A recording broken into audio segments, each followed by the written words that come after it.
Aujourd'hui, la publicité sur Facebook devient de plus en plus concurrentielle. Pour cette raison, je vais te dévoiler les 7 points essentiels à respecter pour être rentable sur Facebook. Donc reste attentif jusqu'à la fin de cette vidéo parce que je vais aussi partager avec toi mon écran pour montrer comment je structure mes campagnes publicitaires. C'est parti!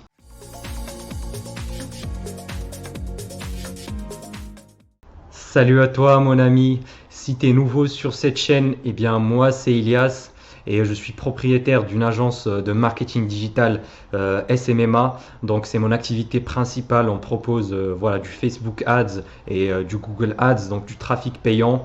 Et j'en vis pleinement aujourd'hui. Avant j'étais un étudiant fauché, donc mon but c'est de t'aider à créer et développer toi également ta propre agence de marketing digital. Donc si tu es intéressé par ce sujet-là, je t'invite à t'abonner à cette chaîne pour ne pas rater mes prochaines vidéos. Alors déjà, pourquoi Facebook Ads? Eh bien tout simplement parce que c'est une des plus grosses régies publicitaires au monde, voilà, avec Google, parce que en fait ça englobe plusieurs applications, plusieurs entreprises. Il y a Instagram, ça inclut Instagram, le réseau social Facebook, WhatsApp, Messenger et l'Audience Network. Ils sont tous sous la même entreprise qui est Meta. Et quand on lance nos publicités, on peut toucher plus de 2,8 milliards de personnes au monde. Donc c'est le service phare, c'est une des meilleures prestations que tu peux proposer dans ton agence SMMA. Mais juste un petit point pour pas faire l'amalgame, quand je vais parler de faire de la publicité, je vais parler de toi-même, mais en fait c'est la même chose, que ce soit pour ton entreprise ou pour ton client. Par exemple, quand je dis cibler son audience, eh bien ça peut être ton audience, ta propre audience si tu fais de la pub Facebook pour ta propre société, ou bien l'audience de ton client à qui tu vas créer et gérer les publicités. Donc rentrons dans le vif du sujet, le premier point essentiel c'est de bien définir son avatar client. Alors qu'est-ce que je veux dire par là? Eh bien c'est tout simplement le profil type de ton client idéal que tu veux cibler avec ta publicité. Quels sont ses centres d'intérêt, quel est son âge, quels sont ses loisirs, quelles sont ses préférences, il passe comment ses vacances. Voilà, un profil, donc c'est un ensemble de caractéristiques de la personne que tu veux toucher avec ta publicité. Parce que ça va nous aider grandement lors de notre ciblage, par exemple géographiquement également si c'est une niche digitale, par exemple tu vends en e-commerce sur toute la France, dans ce cas-là les audiences ciblées seront vraiment très intéressantes. Alors que par exemple si c'est juste une niche locale, par exemple à une dizaine de kilomètres autour de l'entreprise, et bien dans ce cas-là tu n'as pas vraiment besoin de cibler les audiences très précisément, tu peux le laisser comme ça en large, donc en broad, à la limite tu peux sélectionner le sexe si c'est homme ou femme, ou peut-être une tranche d'âge, mais Facebook aujourd'hui il est devenu, son algorithme est tellement intelligent que il peut cibler directement sans avoir des audiences précises pour des niches locales, ce qui n'était pas le cas avant, par exemple en 2015 ou 2016. Parce qu'il y a trois audiences principales à cibler sur Facebook. Il y a les audiences personnalisées, les audiences par intérêt et les lookalike ou les audiences similaires. Donc toi si tu démarres et que tu n'as pas de base de données, tu n'as pas une page Facebook avec plein d'abonnés, tu n'as pas une liste mail de tes clients, et bien dans ce cas là tu vas démarrer de zéro et tu peux pas faire par exemple des lookalike à partir de ta base de données. Donc dans ce cas là tu es obligé de cibler par intérêt. Et l'astuce, eh bien, c'est de cibler des intérêts qui ne sont pas forcément ciblés par d'autres marketeurs, par tes concurrents. Parce qu'il ne faut pas oublier, Facebook, c'est un système d'enchères. Donc, c'est plusieurs entreprises qui veulent montrer leur publicité et qui vont mettre un budget publicitaire sur certaines audiences. Donc, des fois, il faut réfléchir intelligemment pour essayer de contourner, on va dire, les audiences les plus ciblées par les autres annonceurs. Comme ça, tu vas tomber sur une audience qui va pas te coûter très cher, ce qui va forcément augmenter ta rentabilité très facilement. Et sur ton business manager, Facebook va même t'aider grandement parce que il va te cibler, il va te suggérer pardon, des intérêts qui sont en relation avec ton intérêt principal et sur lesquels tu n'as pas forcément eu une idée auparavant. Donc voilà, Facebook t'aide grandement à ce niveau-là parce qu'ils ont tellement d'informations sur leurs utilisateurs. Voilà, ils ont toute la data, ils savent comment se comporte chaque utilisateur sur la plateforme. Donc c'est très très puissant. Deuxième point essentiel, c'est d'utiliser des visuels, donc des photos ou des vidéos qui sont vraiment accrocheurs et attirants, voilà, qui attirent l'attention parce qu'il ne faut pas oublier un utilisateur sur Facebook, il est en train juste de scroller, voilà, ou sur Instagram, il est juste en train de scroller, voilà, pour passer le temps, pour rigoler, voir ce que font ses potes, voilà, ses amis, sa famille. Il n'est pas forcément dans un état d'esprit, voilà, de recherche ou d'achat, contrairement par exemple à Google Ads, si on peut cibler, voilà, des mots-clés que recherche le prospect en question, mais avec Facebook, c'est à nous de créer l'intérêt et d'accrocher accrocher le désir de la personne ciblée tout simplement. Et ça passe à 60 voire 70% par le visuel et pas juste le texte, parce qu'il ne faut pas oublier la première chose qui va donc stopper le scroll, c'est le visuel, c'est lui qui va attirer l'attention. Et après ça, la personne va regarder, cliquer sur voir plus et regarder, lire le texte quand s'il est intéressé. Mais d'abord, le premier point de contact, le premier pas, c'est le visuel. Donc, j'attire vraiment ton attention là-dessus. Et la grosse erreur que font la plupart, eh bien, c'est qu'ils utilisent des visuels qui sont trop retouchés, qui font trop corporate, voilà, trop aux entreprises. Voilà, ils s'inspirent peut-être de Coca-Cola ou des grosses entreprises. Mais ça, c'est une grosse erreur. J'ai remarqué de mon expérience personnelle que la plupart de mes publicités rentables, c'était des photos ou des vidéos qui sont plutôt réalistes. Donc sur le terrain, par exemple, si c'est une rénovation, eh bien, on va filmer la rénovation qui a été faite, peut-être un témoignage client aussi. Voilà, et pas utiliser donc juste des photos comme ça, classiques, de sites et les retoucher et mettre juste un texte. Ça marche plus en 2022, en 2023. C'est plus rentable. Donc il faut utiliser des photos qui sont réalistes et se démarquer de la concurrence parce qu'aujourd'hui, les utilisateurs de Facebook ils sont bombardés tous les 2-3 posts. Donc je t'invite vraiment à pas faire comme les autres, sinon tu auras malheureusement les mêmes résultats que les autres.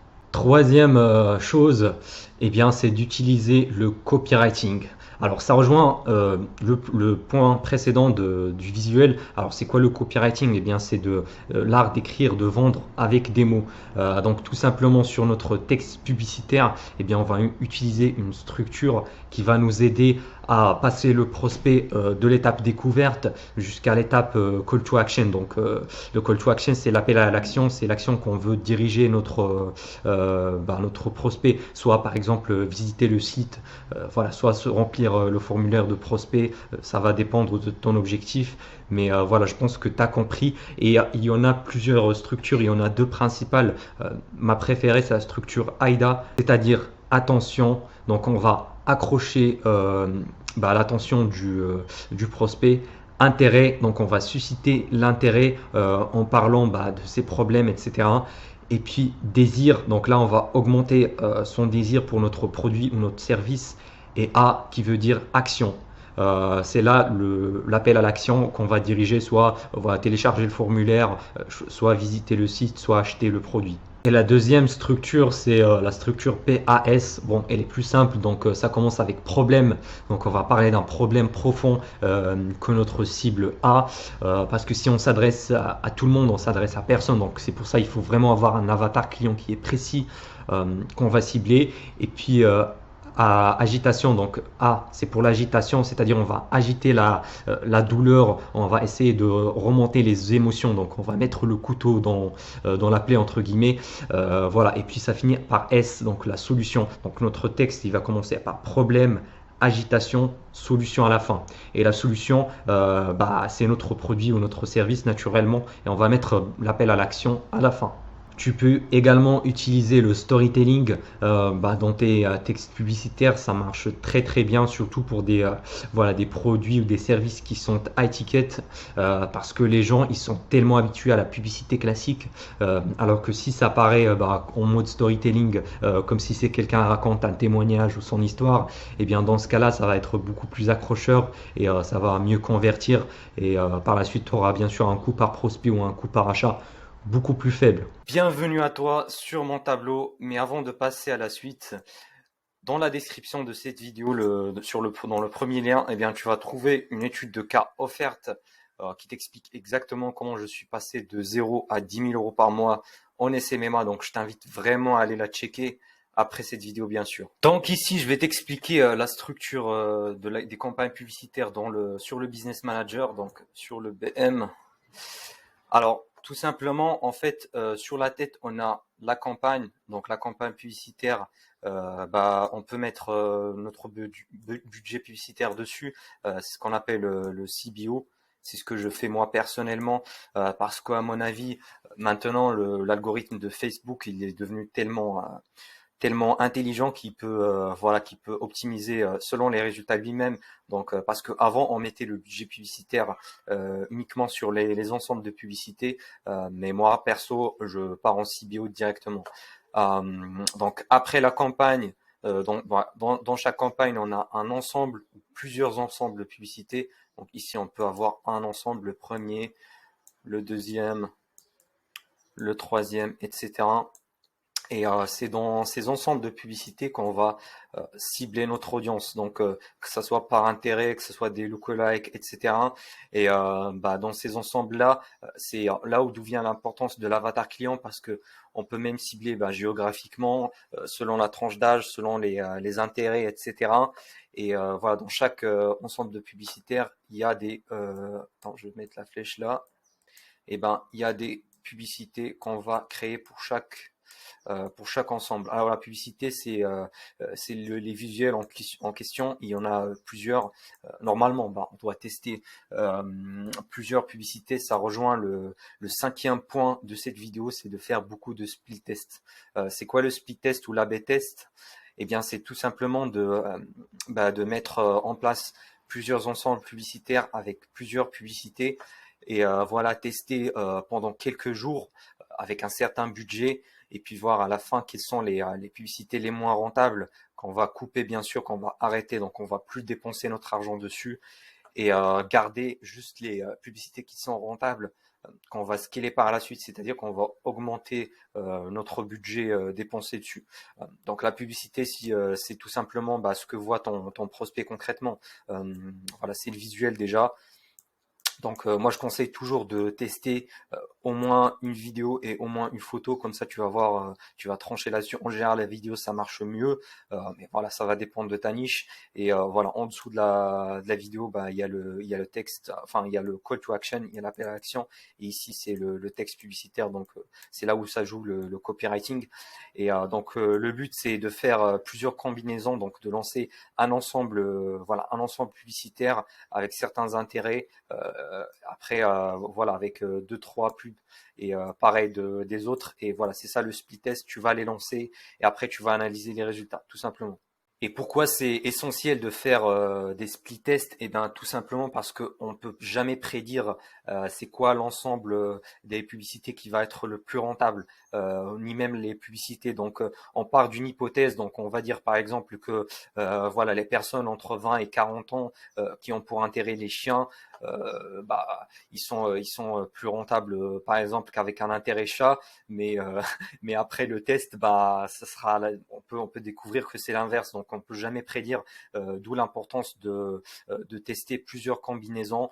Et puis voilà, donc analyser la data qu'on a. Le sixième point, eh bien, c'est de faire le retargeting. C'est quoi le retargeting ou le reciblage?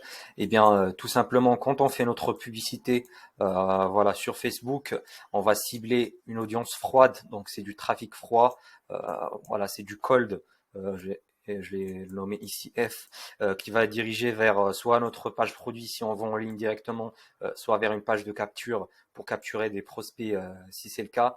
Voilà, là je vais mettre une page de capture. Eh bien, il y a un certain pourcentage de personnes qui vont atterrir sur la page, mais qui vont pas acheter le produit ou convertir tout simplement. Voilà, là, je vais mettre la page de remerciement. Donc, merci. Hop.